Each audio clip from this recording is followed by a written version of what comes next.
Thank you very much for allowing me to be here. It's pronounced Diona Rain. And I just have to tell you this. Last week I went for some periodontal surgery, and this thing hurts like a mother. And so I mean, they've got bigger needles than we do. Like, he's sticking them up through the submental here, submental nerves, and the next day I'm looking in the mirror and I'm like, I look like a chipmunk that's just been in a barroom brawl. And so my husband, was all sympathetic, and he's like, okay, dear, he's running out to get me some soft food and things. And then he said, oh, you know, I really feel for you, but have you noticed the house hasn't been quiet in 11 years? So that's my personal story. What you have on your desks is a copy of my book, and I want you to pick it up and feel it and hug it and let the information in there infuse into your body.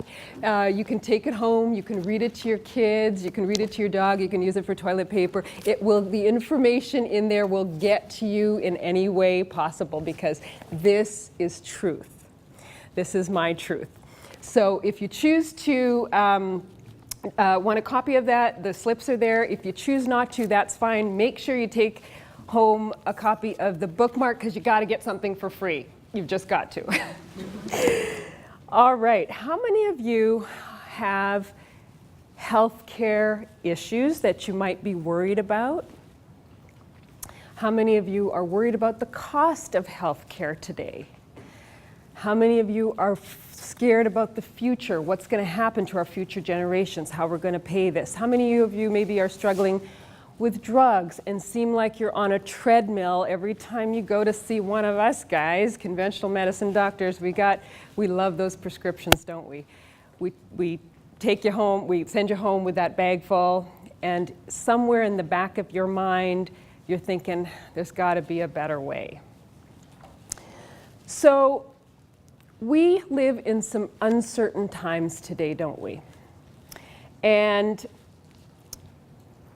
what I'm here to talk about is the medical profession and how we've been taught to believe, and doctors have taught us to believe, that medications, surgeries, and procedures are the way to optimal health.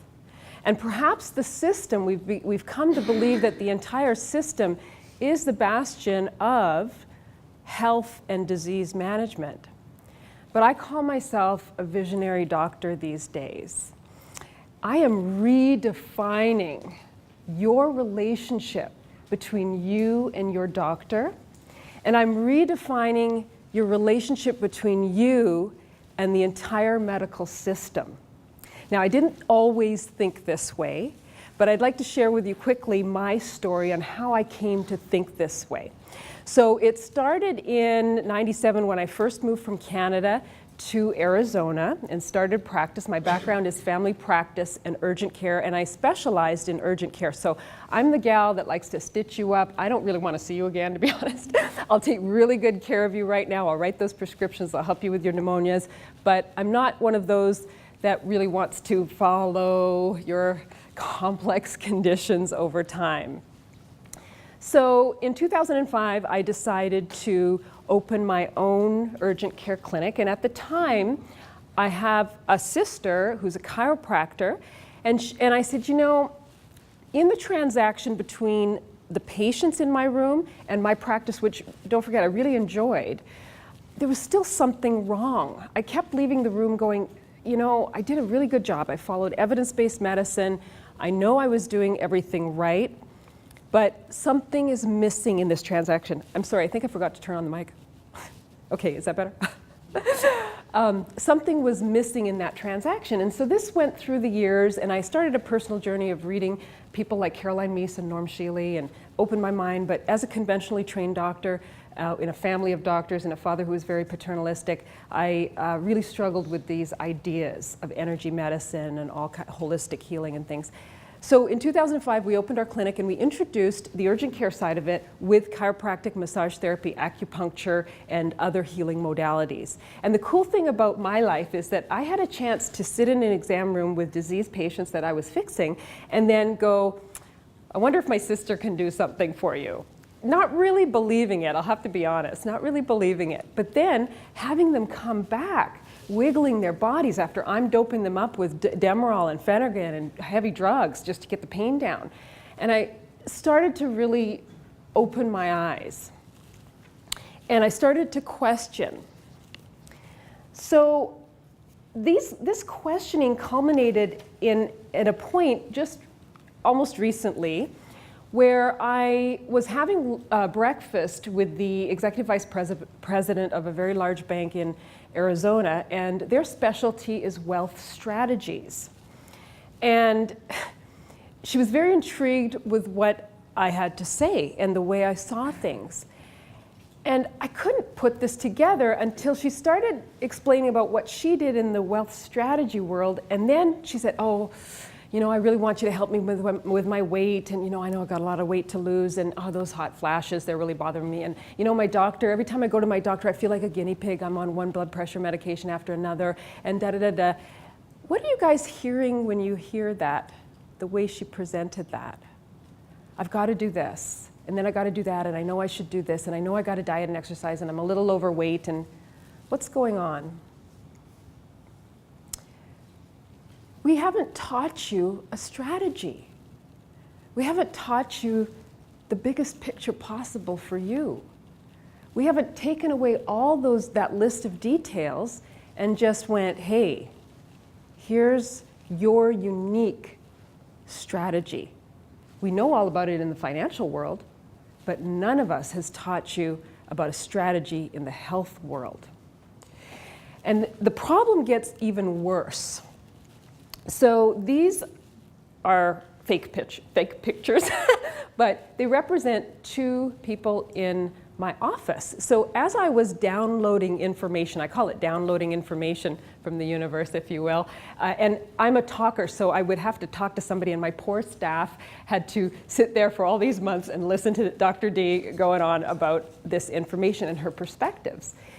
And I want to tell you about Mandy on the left there, and both of these, these are my clinic workers. Both of these were overweight, depressed, fatigued, shy individuals. And so just imagine the setting in the office. They would have, you know, in between patients, I would be gabbing about all the stuff that's in this book. And Mandy on the left was a smoker and would come in with a 16 ounce of Frappuccino with the whipped cream. And then she would tell me about her thyroid problems, and she would say, I'd had to go to the doctor, and my doctor put me on the thyroid medication. And so I started to feel awful on this thing. So I went back to my doctor, and she said, oh, you're depressed. So here's an antidepressant. And so I came back home with these pills, and God, then she upped the dose of my thyroid medication. Then I started to feel jittery. So I went back to see her, and she put me on an anti-anxiety drug. And so I came home, and there's something wrong with me. And during the course of this time, she would get on the scale in our office and go, oh, I've got to lose weight. What am I going to do, Dr. D? And then she'd go back and do that and drink her Frappuccino. And then she'd come in the next day and say, hey, I went back to my doctor, and she just said, your tests are all normal. I don't know what your problem is, so I'm going to send you to a Mayo Clinic doctor. They're going to figure out what's wrong with you.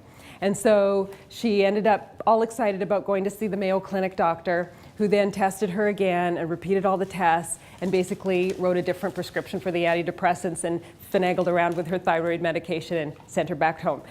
And she came back, and she was even heavier. And one day she was in my office, and she started to get shaky. She also had some parathyroid issues, and she started to feel extremely faint and weak.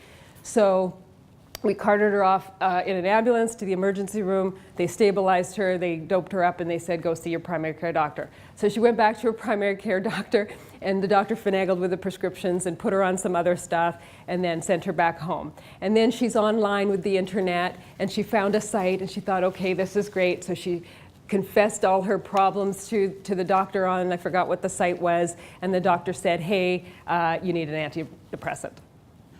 And that was Mandy.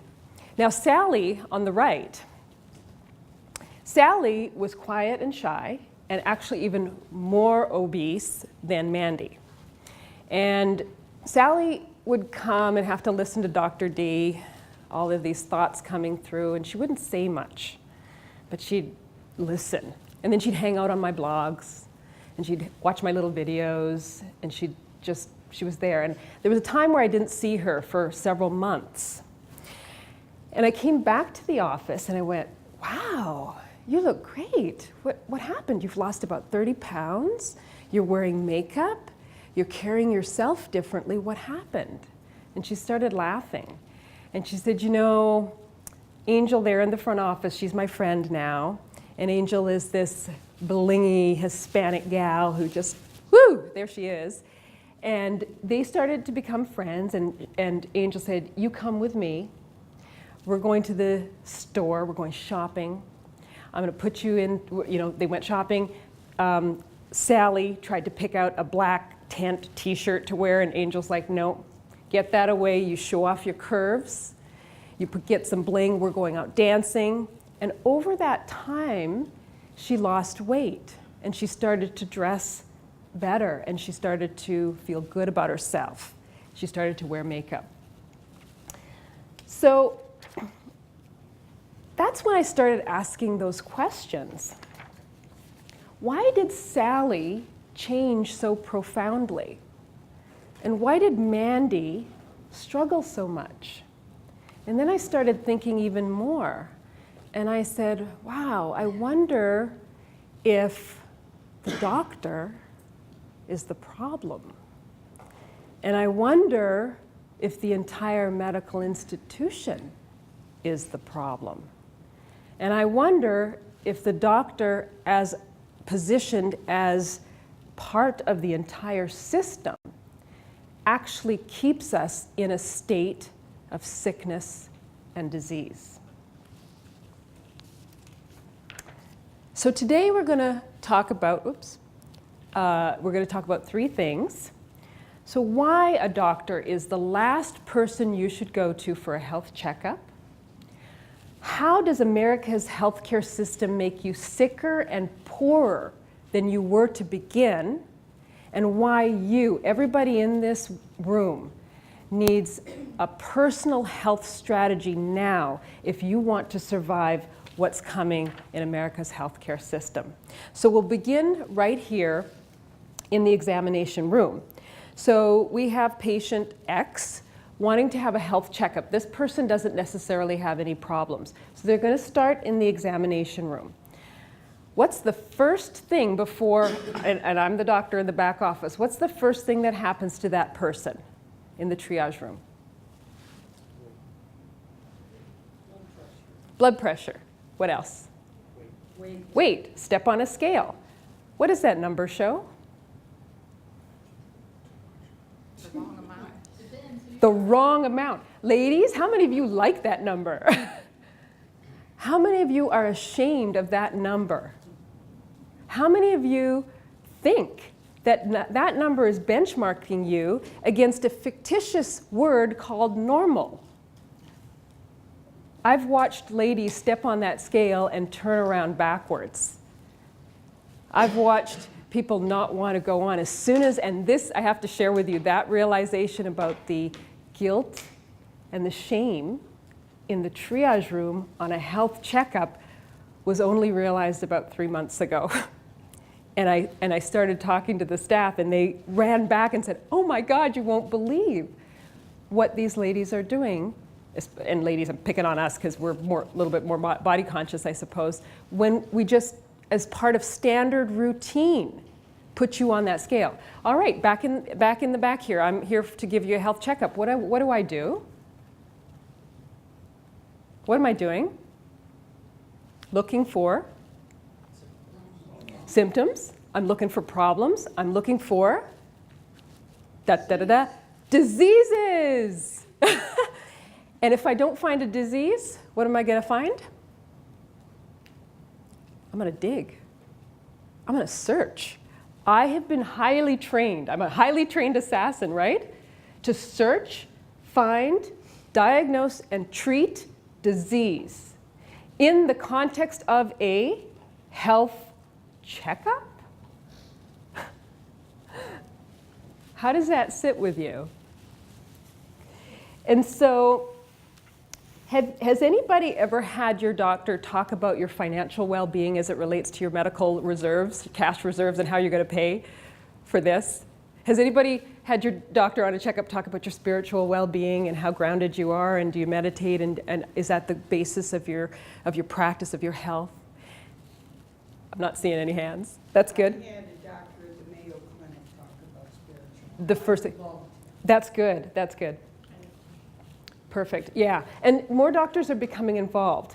But I want to take this a little bit step further and show you this. So if we look at the entire healthcare system, we can represent it on a diagram something like this. This is a vertically integrated system. So as you can see, the entry point is a primary care physician such as myself for a health checkup or for disease management. And so we enter into the system at the primary care level. We dig and dig and dig and search for disease. And if we find something that's more complex, what's the next level? What's the next thing that we are trained to do? Refer to a specialist. That costs some more money, and we now jump the tier. After the specialist digs and digs and digs and say your condition is more complex, where's the next layer? Subspecialty. If subspecialty keeps going, where's the next layer? Hospitalization. And this is what we call the vertical integration of the entire healthcare system. So let's go back to Mandy again. What happened to Mandy? Now, Mandy's the one with the smoking and the cappuccino, the frappuccino thing, and the Mayo Clinic, and blah, blah, blah. She entered the system at her primary care level. She went to the specialist. She tried to do her own thing online. She kept butting up into the specialty, subspecialty. I sent her to the hospital. She was making her way up the ladder, up the vertical system. What do you think will happen to Mandy if nothing intervenes in her life and she is swept into a system like this? What's the eventual outcome in terms of health? More drugged up, more disease labels. She will continue. This is the system. It sucks you in for $2.8 trillion and escalating. Now, I conduct personal health strategy sessions. And so when I take clients on, where do you think I start? If the system is geared this way, what would be a different way of starting for a health checkup? Fitness. This is the health empowerment checkup. So again, when we enter that doctor's office, we are fragmented.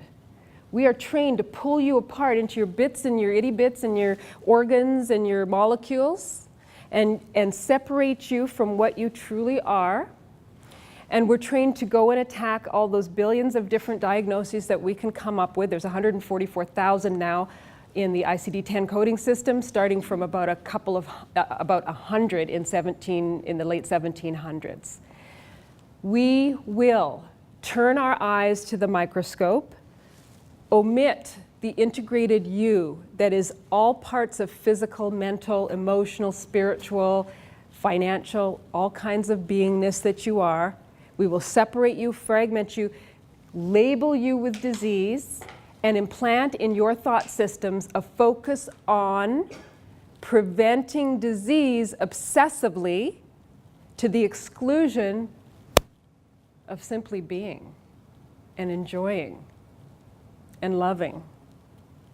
Go back to Sally. When we took a look at Sally's journey, what did Sally inadvertently do? Started socializing. Sally reattached her head to her body and went, boom, this is me. I'm not going to let anybody else define who I am. I'm going to empower myself. Now, she may not have thought of that consciously, but that's what happened in her journey. Because the pressures of that system, she inadvertently chose to step away from the system that would then suck her into the mindset of disease and catch her and take her up that entire verticalized system. She stepped away and empowered herself and walked a completely different journey to a better outcome, going paradoxically in the complete opposite direction of a doctor's office for a health checkup. So, topic number 2, how does America's healthcare system keep us sick and poor? So we're going to go back to that vertically integrated system. And I want to tell you a story about my friend Jenny. Jenny was diagnosed with potential lung cancer. She's 62. And she's a very small woman. And she started the investigations. Well, there's sort of a shadow there on the CT. We're not sure what it is. You better go for another test. You better go under fluoro. We're going to do a biopsy. They took several liters of fluid from her lung. They sent her to the path lab. And out of those several liters, they could not find one cell that they could actually differentiate. So they made her go under a more aggressive procedure. And then at the end of all this, the path reports showed non-differentiated. We're not really sure what this is. She sat in front of her oncologist's office, and then he said, you know what, let's just treat anyway. And so she continued with treatment with a nonspecific diagnosis over 8 months at $10,000 plus copay for the drug. And I'm not well versed in the chemotherapy drugs. I forgot which one it was. Vomiting every day. She lived alone. Her family was in New York and other places. Losing weight. She was only like 120 pounds to begin with. She dropped and dropped and dropped. Vomiting blood to the point of vomiting blood. Losing her hair. Breaking out in skin rashes. Denuding her epithelial lining from her mouth to her anus. Diarrhea all over the place. And she kept going for 8 months. And at the end of that treatment, she went back to her doctors and they went, I don't know if we should have done that. So when we look at the system and how it's set up, it will relentlessly take you from its entry point and suck you like a vortex all the way up, unless you are cognizant of something different, unless you see a different paradigm. At its entry point, it will make you ashamed of who you are. It will make you feel guilty. It will make you sabotage your efforts to find health, because these messages are embedded in our system that teach us to look one way where we should be looking a completely different way and following a different path. Doctors are trained inside the system. We don't know any other way. We haven't been trained any other way. And so we will take you and search for disease. And if we can't find a disease, you better believe I want to get paid, so I'm going to label you with anxiety and stress, which is 85 to 95% of our society today, because I won't get paid unless I put a code, an ICD-10 code on there. And I will label you with these diseases till your thought system tells you you are abnormal. And from that locus of feeling like you are now abnormal, you are then browbeaten from a government level all the way down, punished to become healthy. By a show of hands, does this make any sense to anyone? I'm thinking this is illogical. It doesn't make sense to punish you to become healthy when the system trains you to become less than what you have the potential to become, which is total health.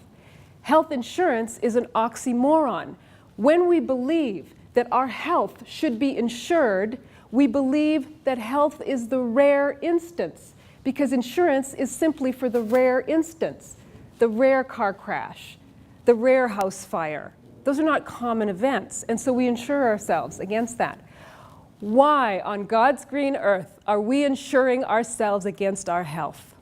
And when this thought system is infused inside an entire collective mindset, Does anybody wonder why the curves for disease are now in epidemic proportions? And I'm sorry I don't have the data for the epidemics of diabetes incidence, which doubled in the last 15 years, 16 years. Heart disease, cancers is almost like a trendy word these days. All of these diseases will continue to perpetuate as long as the mindset inside the system remains the same. In other words, as long as the perspective that we operate from, that we believe to be true without question, doctor, health checkup, find disease, prevent disease, all of these, if we believe, even that word, prevent disease, everybody go prevent disease, I disagree. Get that out of your vocabulary. Because it's the paradox, it's the negative of what you should be infusing into your thought and belief systems that will then lead to physical health. The positive affirmation that I am perfect in this moment. Every one of you right now, regardless of what those disease labels are, you are absolutely perfect in this moment. Believe it. You just simply have a few challenges that you can then step back and say, right, let me think about this for a minute. Let me decide how I choose to live. The absence of disease absolutely does not equal health. And America's healthcare system actually creates disease. When I give you a pill, be it Tylenol or all the way up to chemotherapy, what else happens? Side effects, contraindications, problems. A lot of them are worse than what the disease is. And so if we go back to Mandy's example, what was actually happening was nobody got to the root cause of her symptoms. Those symptoms were directly related to her abnormal endocrine system, not just her thyroid. But she kept getting piecemealed with antidepressants and anti-anxiety and the fragmented approach instead of stepping back and saying, wait a minute, why are you so scared to change yourself? What's really going on there? Why are you hiding behind that Frappuccino with the whipped cream?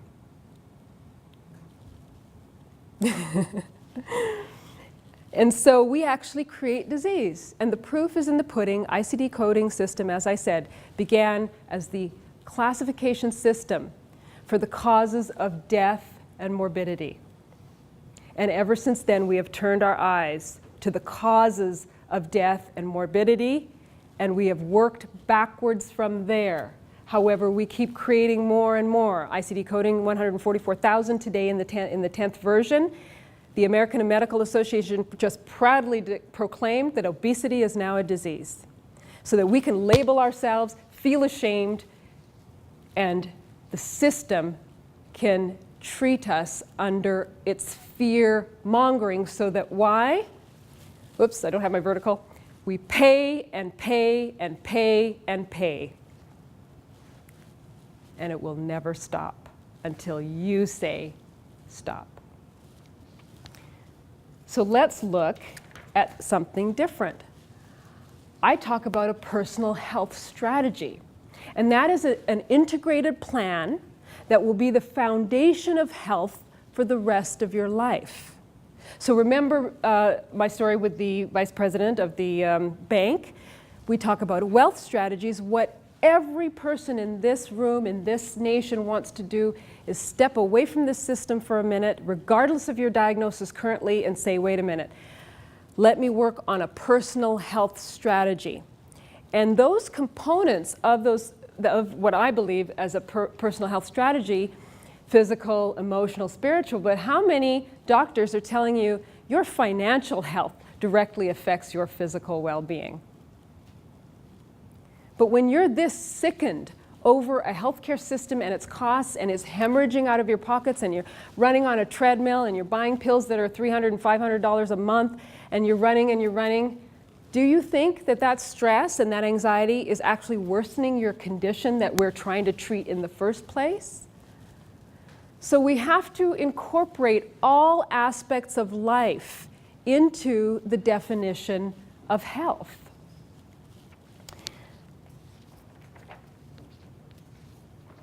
Back to Sally. How did she work with respect to the system? So if you go back to that, let me get you back here. Whoops. If you go back to the system, How did Sally work with respect to the system in terms of what she did?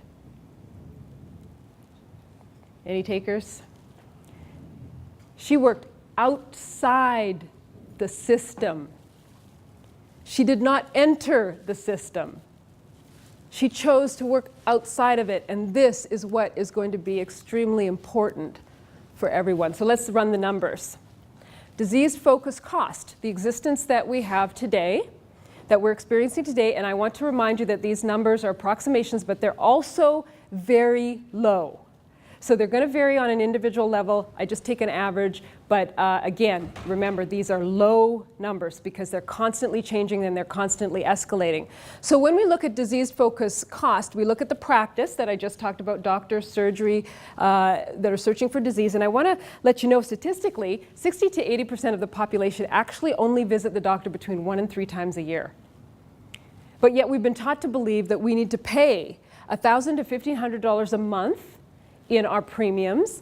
And today people are saddling about $5,000 to $10,000 in deductibles, and actually it's anywhere from 20 to 30 now, adding up to about $2,000 to $3,000 a month. And on an annualized cost, so I'm adding the deductible in there because we always forget that the deductible is actually a cost to you. We're looking at a number of $17,000 to $28,000 annually for every citizen in America to have health care. Now, how is this logical when our compatriots in Sweden and Canada and Norway and Denmark and Germany all pay less than 10% GDP and are healthier and live longer than we do by paying a fraction of this cost? Does this make any sense to anybody? Let's take a look at what I called health-focused cost. And I'm going to put this up here because this is me. So this is how I practice health. Number one, I get a massage a month if I can. Massage therapy is a therapeutic process that helps to release toxins from your body, improve the lymphatic flow, and eliminate all that crap in your body, relaxes you, gets you back to some center, opens the life force in you, aligns your meridian, all that kind of fun stuff. If I can, an acupuncture or energy work. I actually work with an energy specialist that works on my mindset, the way I think, and the feelings I get when I stand and say the things that I'm saying and be judged. And so that's been very helpful for me. I'm on herbs and supplements aggressively, and I want to tell you about my herbs because I didn't really believe that, and I had the luxury of having a Chinese medicine doctor friend who put me on these. My ophthalmologist was alarmed 3 years ago, and she said, you have dry eye to the level of 2, and I'm not really sure what that means, but she was alarmed. Your cornea is going to dry out. This is bad news. She wrote me a prescription for cyclosporin, which is a fairly toxic drug at $400 a month. I took about 2 doses. I couldn't stand it, and I gave up. And like every good doctor who's a patient, I didn't follow any advice.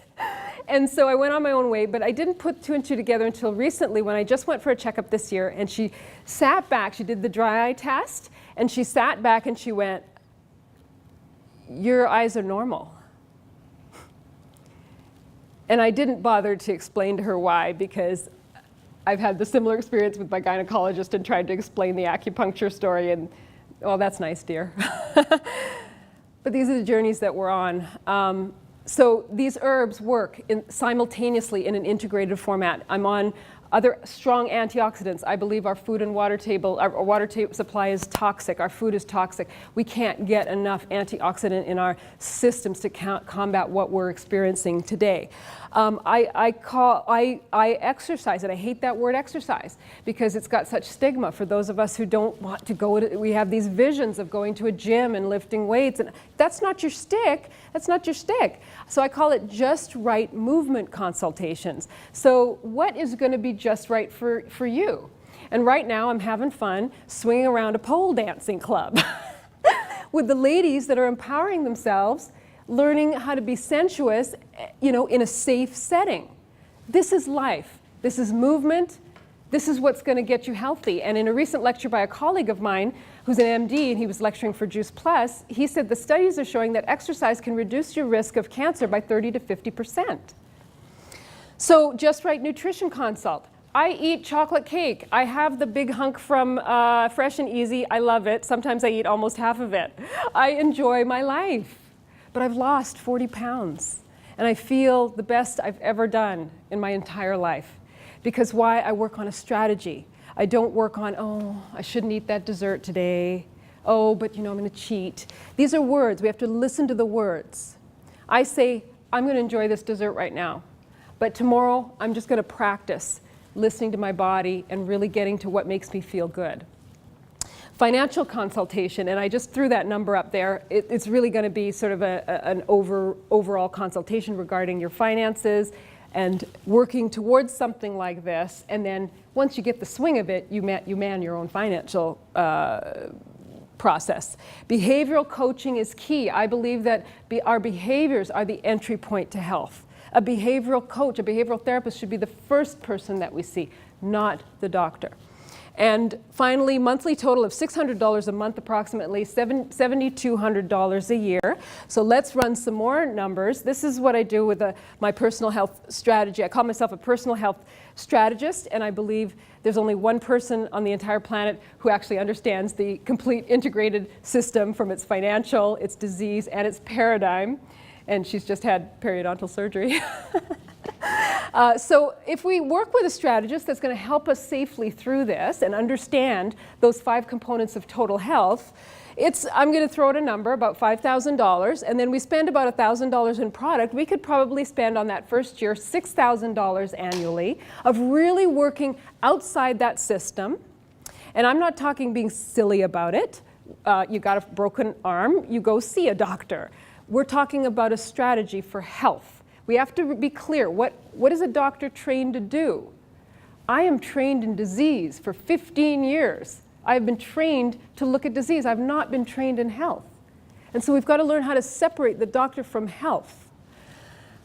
$1,200 you might save in the first year, but the second year, when you don't need to invest in the strategist, that consultant, you're saving $7,200. The annual cost comparison for the disease model, okay, annually, remember the $17,000 to $28,000 as a lowball figure for some people, that will take you into that vertically integrated system and suck you in and band-aid you because they keep cutting preventive and holistic treatments. They leave only the very last remnants of the sticky tape that we can give you, just to get you out of the offices in terms of the system. So $17,000 to $28,000 a year, not teaching you anything better and sucking you into that system for years, versus $7,200 in health, $6,000 if you use a strategist. In real health savings, you could potentially save $9,800 to $20,800 a year. How many of you would want to follow the disease model even if you just looked at these numbers? No hands, no takers. You don't want to spend $28,000 here to become diseased and labeled with disease? How many of you think that following a health practice such as I just showed you, every year for 5 years, will lead that person to optimal health for much lower cost? And so here's the 5-year plan. Personal savings, $9,800 to $20,800 times 5 years. We could potentially save $49,000 to $104,000 of our own money. Okay? There's some secrets that I have called insider secrets that I've learned on my journey understanding this system. And I do share those on, so that's where that sign-up sheet, if you are interested, on the health-conscious.org site, I send out a newsletter and I do video blogs, and I'm doing little 1-minute tips that you can listen to about negotiating tactics on these fictitious bills that we get, or on the MedPay option that will actually add $20,000 to your personal savings with a phone call, and things that I have done to protect myself. And I'm still trying to look for insurers to help me with this, but layering personal accident onto that for a sum of $50,000 to $100,000. Everyone in this room, most people, are most at risk from a risk stratification level. What are you most at risk for? Terminal cancer or trauma, statistically. What is the most likely thing that will happen to you in the next 5 years? Trauma. Why are you paying hundreds of thousands of dollars for that rare instance that is squandering your money now for a disease future that doesn't exist? As soon as you go out to your cars, you are statistically more likely, much higher incidence of having a car accident and suffering from the complications of than you would by being diagnosed with a cancer. And so why wouldn't you want to protect yourself against the accident component, not the disease component? Rainy day savings in my bank account in 5 years with a potential of $119,000 to $224,000. And remember, those are the low numbers. What's the question that you're all asking me right now? I'm going to answer that at the end, but there's a more important question that should be on the tip of everybody's tongue right now. But Dr. D, what happens if something happens? Whoop, did I miss something? What happens if something happens? And that is where I share with you the insider secrets of negotiations. Cash basis is a fictitious bill. And how do I know this? Because I played the game as a business owner. Headbutting against insurance companies, I know the game. And I know the secrets that when you get that bill in the mail from the hospital, from those services, and you don't have insurance, it's a fictitious bill. And there's some language that you can use to basically, when you're well again, go, right, let's play ball. All right, let me catch up here.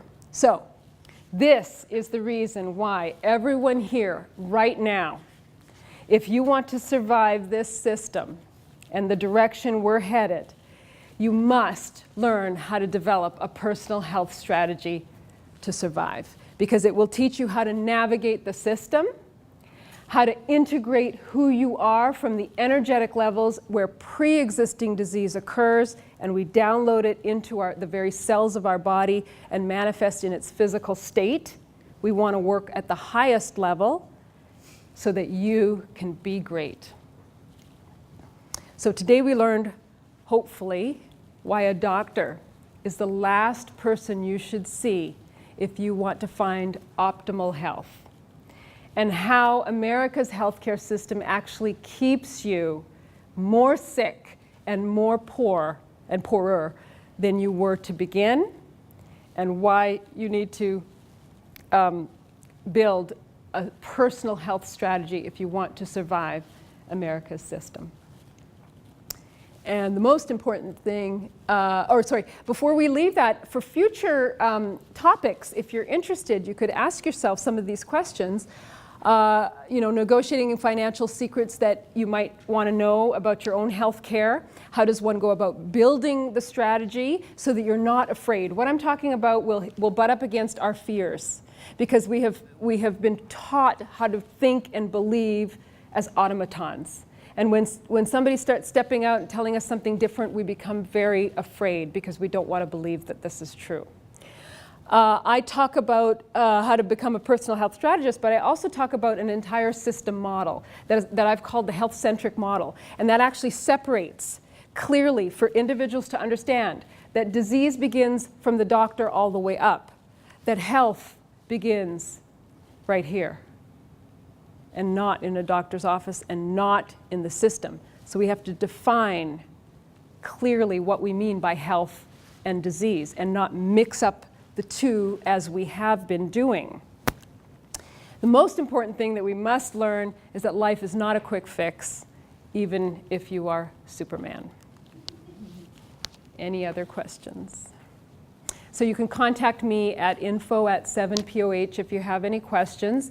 There's a lot of work that I've done out there on the different social media sites So if you do sign up for the newsletter, I'm putting together 7 tips, personal tips to help you start thinking about how you might start to think differently on a lot of these different levels. So you're welcome to do that. And my book is in front of you. If you choose to purchase that, just fill out that slip and I'll transact it later. Or you can just leave that. That would be fine. It's also available on Amazon. Any questions I can help with today?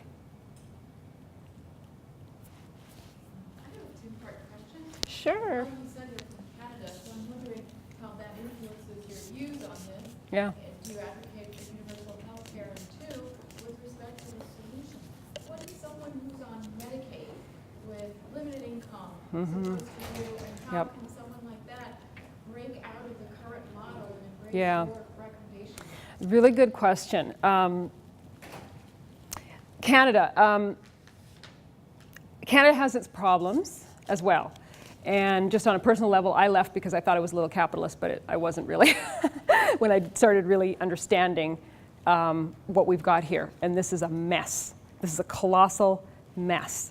And so when I was asked years ago, and I didn't understand why, now I clearly understand why I gave this answer. When I was asked, Smarty Pants, how would you fix the system? And I answered, and I still hold this answer to be true. Until every single American in this country decides that healthcare is for us and not me, this system will never change, ever. And so the only way is to empower individuals. Whether you're on Medicare or Medicaid, you need to step away from these programs, not physically, there's a way to do it, and begin to train yourself to think in a different way. And so I'll take the example of Medicaid because this was a tough interaction in my offices where I would see multi-system disease, and these guys are not even helping with the periodontal stuff. This is where disease starts, right? All you faculty members, right? This leads to full system disease if we don't take care of our teeth and our gums and everything. And of course, they stripped it down. They're not offering care for 35 and up. And it was just awful. And here I am in a doctor's office trying to band-aid care with antibiotics and stuff. So it's really a problem. The ones that were really struggling, and I understand, we're economically, we've got so much problems. What I would tell people, it was a great community because there were resources for free. So I would say you need to educate yourself. Go on a journey yourself within the context of what you're at. So there's a lecture there by Dr. X, and he's got some stuff on nutrition, and he's a cardiologist, Start learning, start practicing. Your health begins now, not with Medicaid, it begins now. If you can, look at exactly what you're drinking right now, and it doesn't have to be expensive. Oh, well, good food costs so much. No, that's not actually true. When you truly walk on a journey of eating well, you stop the cravings. You stop the consumption of empty calories, and you get macro calories that then fuel your body, and it's actually cheaper. And I know this on a personal level. I stopped eating meat. Our household budget was cut in half by just following a vegetarian diet and also not eating as much as I used to because I just don't need it. So it comes in the everyday moments. I don't have an answer on a systemic level. How does one get this across to the masses? I really don't. But I'm a firm believer that the only way that this country is going to change is by you changing, by you changing, by you changing, by you and you and you and on. That's the only way.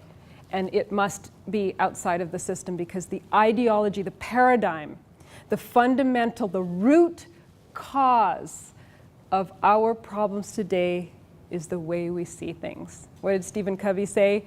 The problem is the way we see the problem. So what type of health insurance do you have? Do you have a health savings account? This is my journey. My husband's with Lockheed Martin. He had a Cadillac plan, 8-9 years ago. I said, watch this as I started learning. Pull us out of that plan. I pulled us out, and I just want to share with you, I have 10 diseases. Guess what they are? I am disease labeled. Type 2 diabetes, high blood pressure, high cholesterol, it's 267, myopia, chronic back pain, anxiety and stress, which is much better now, Vitamin D deficiency, quite severe, thyroid problems, adrenal fatigue, and premature ovarian problems. And so I'm the one that supposedly needs the insurance. And I advised him, drop the insurance. Because I live in health. I've also accepted that I'm mortal.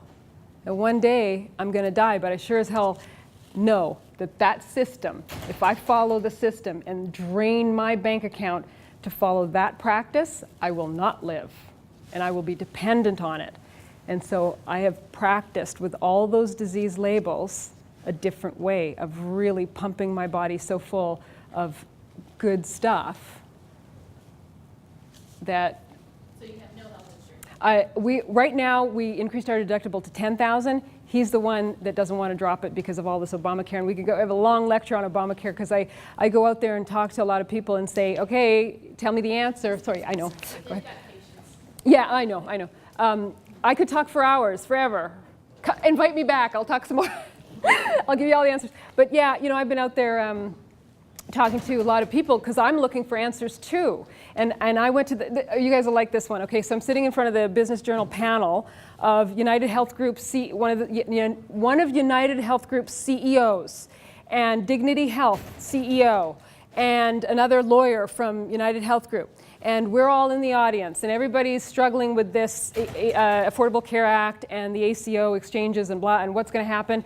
And I put up my hand and I said to the United Health Group guy, I said, well, so the exchanges, you guys are supposed to come into the exchanges and provide insurance at discounted levels. So I just read in 2012 that United Health Group did a $4.9 billion merger with a Brazilian company for healthcare. You guys are all excited about going international.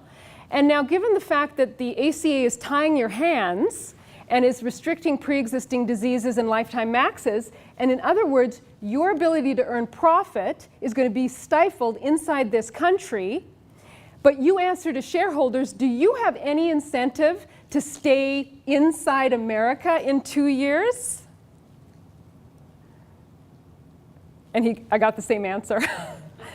He looked at me, and this is his answer. That's a question for 4 levels higher. Oh, so you're the lackey that they sent to placate the business masses here. These are all small business all small business owners struggling with what is about to hit this market. And I kid you not, the more I talk, the way this act has been run through and shredded is going to affect the poorest and the most destitute amongst us. It will tax them under their life. And it will feed that money, in my opinion, and it's not my opinion, it's to the federal purse, where Wall Street casino players will now be able to play with that money. This is criminal beyond belief. The answer is, again, the only answer is grassroots. It's one by one by one, because the system has been distorted, and so many stakeholders, and if you're interested in numbers and insider information on health insurance and the games they play at higher levels than just me butting up against, I've got references for you. But the system is so gamed, it is a casino game. And it's under the paradox that you need insurance to get healthy. Get that out of your vocabulary. You will actually sicken under this system because they are bought out on both sides of the table for every initiative that happens on a collective level. And until this country changes its ideology, its philosophy, that healthcare is a collective and not a me, it will never change. So the answer is only you seek to understand, you change. You seek to understand, you change. You change, you change. Share it. There's no utopia for America. There's no way that a developed country should have a GDP of 20% and growing, and every other country in this world under 10% and better statistics. There's something wrong. Thank you. Thank you very much.